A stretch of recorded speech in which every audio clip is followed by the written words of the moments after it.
E aí, pessoal, tudo certo? Aqui quem fala é o Giovanni. E hoje eu vou fazer aqui um review do primeiro fascículo do Livro Amarelo.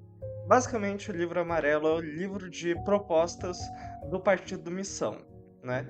Que atualmente é o partido com maior apoio entre os jovens, segundo a pesquisa Atlas. Cerca de 30% dos jovens entre 16 e 25 anos apoiam a missão. Também é o partido que tem o pré-candidato que está em terceiro lugar na pesquisa eleitoral também da Atlas, o Renan Santos, com cerca de 6,9% de intenção de votos, o que já é bastante coisa considerando que é um partido muito recente a ser criado. Enfim, não vamos falar muito sobre questões eleitoreiras aqui, até porque isso é uma coisa que a gente vai descobrindo com o tempo, qual vai ser o desempenho que os candidatos vão ter. Nesse caso, eu gostaria mais de focar, na verdade, no livro em si, né? E nas propostas do partido que estão aqui no livro, ainda que de forma um pouco mais indireta, já que vocês vão perceber, esse livro aqui é muito mais uma análise dos problemas do Brasil atual, e com atual eu falo cerca dos 10 ou 20 últimos anos, do que propostas efetivamente. Isso são coisas que você vê em fascículos posteriores, né? Mas antes de começarmos aqui com a review, eu gostaria de falar aqui que eu achei a arte aqui da capa muito bonita. Basicamente, é um menino negro, provavelmente tentaram criar uma imagem mais ligada às favelas do Rio de Janeiro, já que justamente é o cenário de fundo aqui. E o iate, que no caso é o iate do Neymar, né? Esse primeiro fascículo foi escrito na época daquele famoso evento lá do iate do Neymar, que levou um monte de gente lá, assim, músicos famosos, comediantes, um monte de coisa ali, enfim, aconteceu várias coisas nesse período aí, enfim, muita gente saiu presa de lá, né? Ou sendo investigados pela polícia, né? O maior nome com certeza é o Oruan, né? Que já foi preso, já foi indiciado pela polícia por, enfim, apologia a crime organizado. Mas também não quero entrar muito nisso aqui. Só que, basicamente, essa capa aqui já representa uma analogia que eles vão fazer ao decorrer do livro do Brasil como um todo, como uma comparação entre o iate do Neymar e o povo que estava assistindo aquilo, né? Os telespectadores, que estavam assistindo meio que inertes ali, as coisas acontecerem lá, né? Nesse sentido, né? Ter, ter vários desses pseudo-influenciadores, músicos, enfim, sendo detidos ou, enfim, presos ou indiciados, suspeitos de vários crimes diferentes, tudo já é também uma coincidência, né, de que na época ainda não havia acontecido essas prisões, né, mas do que é realmente, assim, a política brasileira, né? Se você vê toda hora nas notícias que político X, político Y foi preso, é suspeito de ter desviado dinheiro público, etc.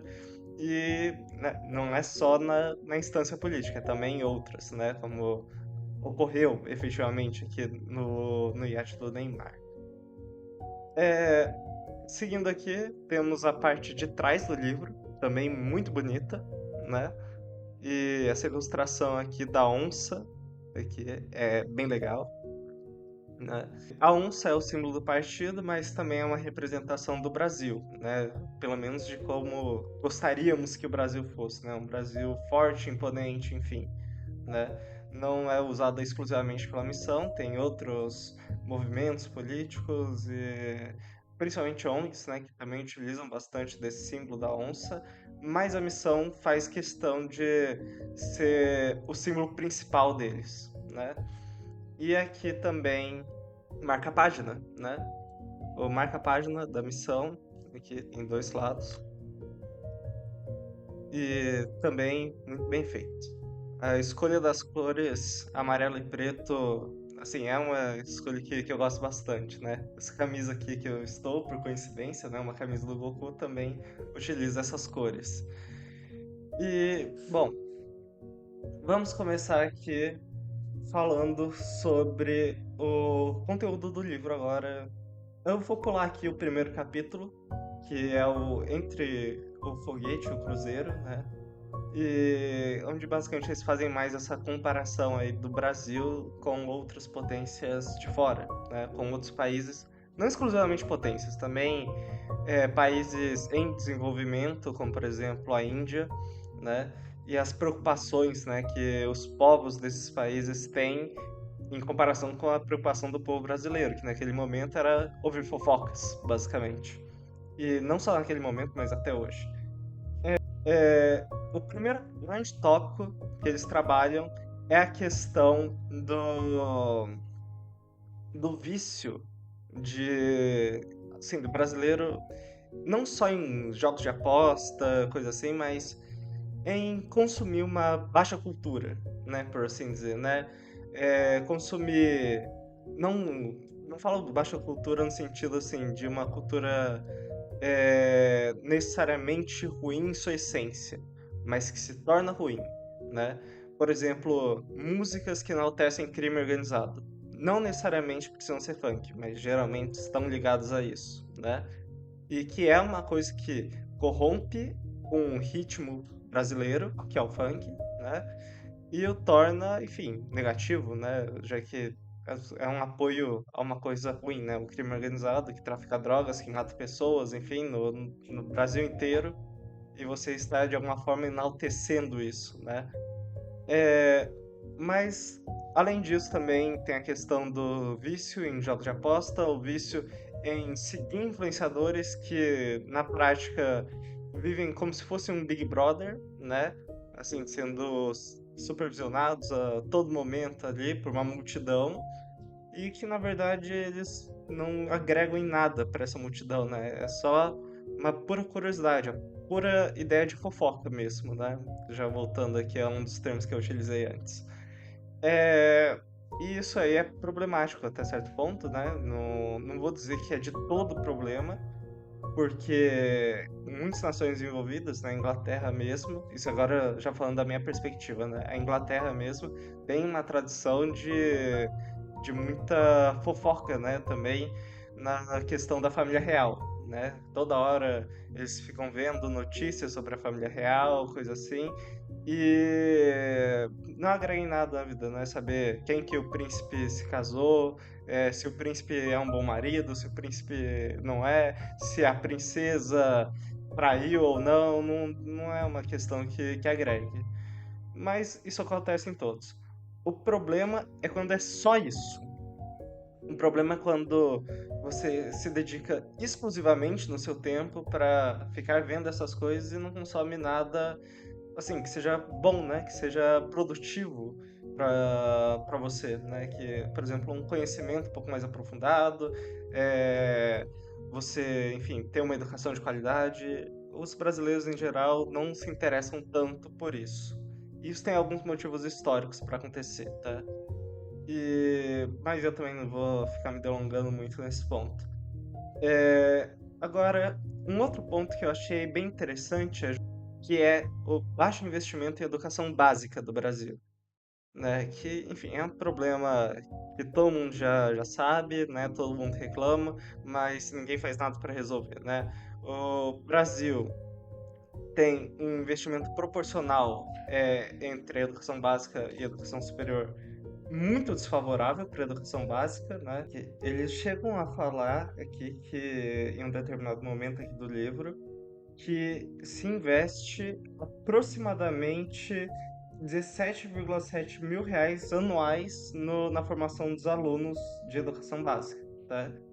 E que essa média, em comparação a outros países, como por exemplo os Estados Unidos, né, que investe cerca de 15 mil dólares, né? O Brasil investe cerca de 3,5 mil dólares, né, que é o 17,7 mil reais anuais.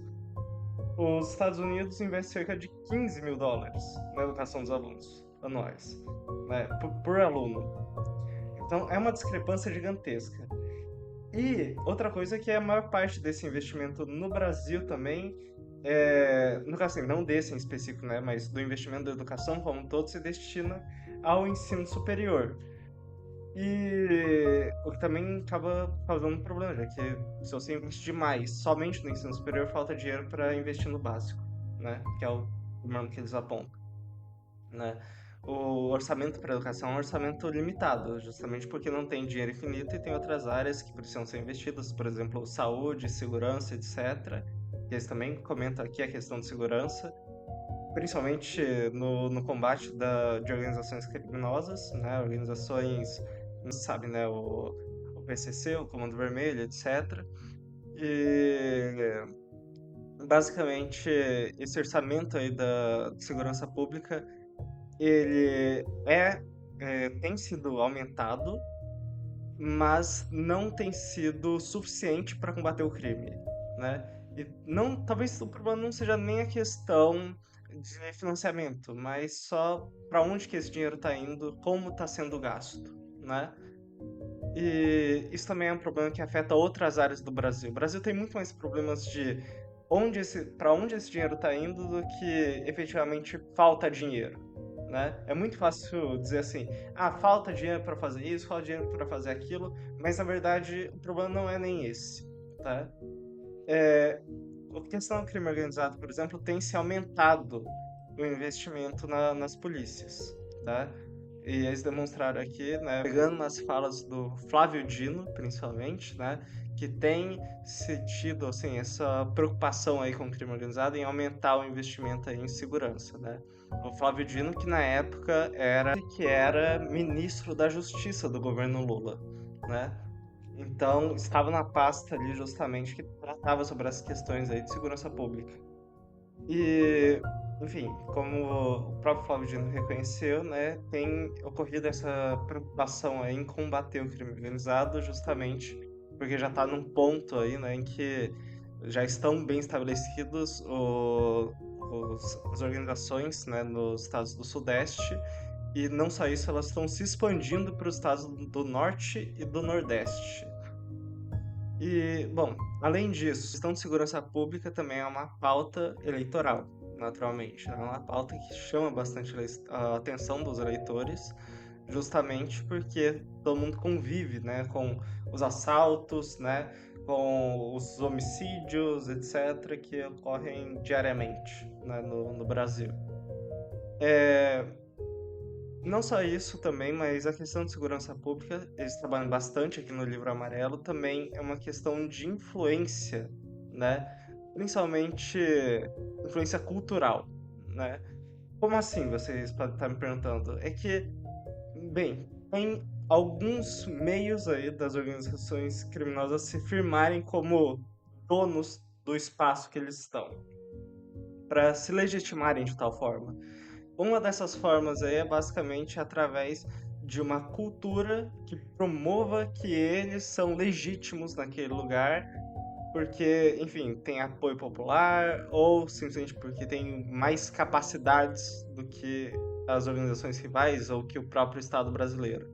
É nesse momento que surge essas músicas que eu tinha citado antes, que valorizam bastante o crime organizado, né? Colocando como se fosse algo heróico, né? Você pode pegar algumas letras, né, de funk, por exemplo, do Oruan, né? Falando SCV, SCV, né? Porque é claramente uma referência à organização, né?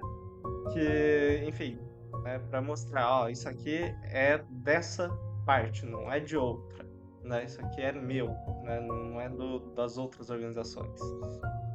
Isso também tem que ser combatido através de uma outra estratégia cultural e também militar, né? Assim, se podemos dizer, do Estado em si, intervindo ali nesses territórios controlados, né? Também quebrando os símbolos daquilo, né? Mas isso aqui também já é mais uma opinião minha, né? Além disso, eles também tratam da questão de saúde pública, em um outro momento aqui do livro, enaltecendo o SUS, o Sistema Único de Saúde, que tem um potencial muito grande agora com as revoluções tecnológicas, né, principalmente da inteligência artificial, de simplesmente assim aumentar em muito suas capacidades, porque por ter um sistema único, né, justamente facilita para, enfim, disseminar as tecnologias em todas as áreas. É muito mais simples passar essa tecnologia em um sistema unificado do que um sistema multifacetado, né? Um sistema onde há vários hospitais, etc., competindo, né? Vários sistemas de saúde privados e públicos competindo entre si, né? Então, um sistema único, né? O SUS, pode se beneficiar bastante da revolução tecnológica que está acontecendo, né? E nesse sentido eles fazem uma análise bem positiva ali do SUS, principalmente no que tange a respeito à universalização das vacinas, né, no Brasil, que o Brasil é um dos poucos países que conseguiu ter, assim, essa vasta facilidade aí para toda a população, seja rico, seja pobre, etc., ter acesso às vacinas para, enfim, doenças diversas, né? Não somente as básicas, como gripe, mas também até algumas, assim, um pouco mais pesadas, né? Tipo sarampo, por exemplo. E todo mundo consegue ter acesso a essas vacinas, sim, de graça, em qualquer posto de saúde, basicamente. E, bem, é, nesse sentido aqui, né, o SUS tem uma grande potencialidade, mas não somente ele, né? Outra coisa também que eles falam, que tem uma grande potencialidade aqui no livro, é a questão ambiental do Brasil, né? Por quê? Porque basicamente eles falam aqui que essas revoluções tecnológicas não só vão beneficiar o sistema de saúde, mas também vão beneficiar o agronegócio, né? A questão de não ficar mais tão dependente de agrotóxicos que sejam agressivos, né? Tendo mais opções que sejam menos agressivas as plantações, enfim.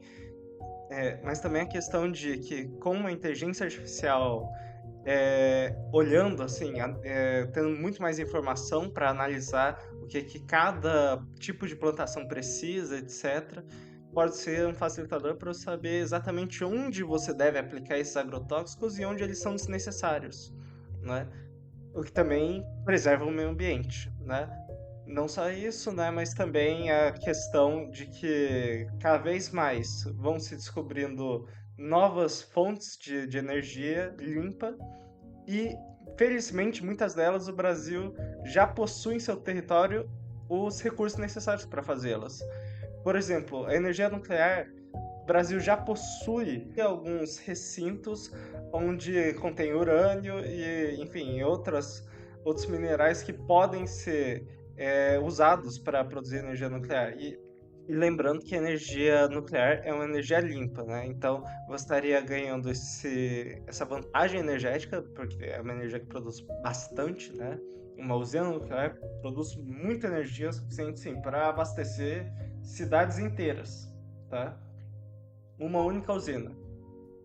E ao mesmo tempo que você está produzindo essa energia, você não está usando combustíveis, por exemplo, carvão ou petróleo, que poderiam acabar emitindo gás carbônico e outras coisas que prejudicariam a saúde ambiental brasileira, né?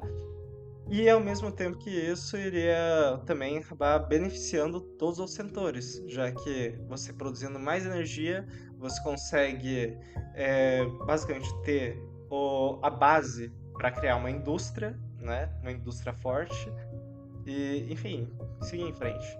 Mas, enfim, no geral, o Brasil ele tem grandes potencialidades, porque eles apontam aqui no livro exatamente isso, que tem potencialidades, mas que infelizmente está sobre uma gestão ruim. Se vocês concordam ou discordam com isso, enfim, sintam livres aqui para deixarem aqui sua opinião, né? E eu acho que fica por aqui esse meu review. Se vocês gostaram, eu posso procurar tentar trazer mais informações, enfim, para vocês, né? Mais debates desse tipo. E o que eu tentei mostrar para vocês aqui foi mais a casca do livro amarelo, né? Eles trabalham esses temas que eu falei com muito mais profundidade, trabalham também outros, né? Que eu deixei aqui um pouco de lado, mas se vocês gostarem, o link para comprar o livro eu deixei disponível aqui na descrição, né? Eles não estão me pagando nem nada, é só porque, enfim, eu tô fazendo review, né? Então, também vale a pena, né, vocês ficarem sabendo qual que é o produto, né? Enfim, se interessarem, o link tá na descrição. No mais, se curtiram o review, deixem um like, se inscrevam e até a próxima. Falou e fui!